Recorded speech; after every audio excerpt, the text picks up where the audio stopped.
কবে ভারতে আমিনি কমিশন গঠন করা হয়? আমিনি কমিশন গঠন করা হয়েছিল 1776 খ্রিস্টাব্দে। তারপরে রয়েছে ইংরাজি কোন বছরে বাংলায় 76-এর মন্বন্তর দেখা দেয়? এটার উত্তর হবে 1770 খ্রিস্টাব্দে। এর সঙ্গে বাংলা সালটাও তোমরা একটু লিখে নেবে, 1176, মানে ওই বাংলা সন অনুযায়ী এই মন্বন্তরের নাম হয়েছিল 76-এর মন্বন্তর।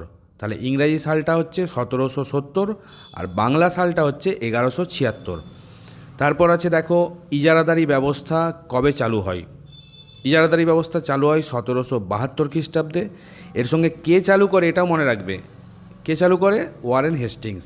তাহলে ওয়ারেন হেস্টিংস 1772 সালে ইজারাদারি ব্যবস্থা চালু করেছিলেন। তারপর আছে আবওয়াব কি? আবওয়াব হচ্ছে বেআইনি কর। জাস্ট এইটুকু মনে রাখবে যে আবওয়াব কি না বেআইনি কর।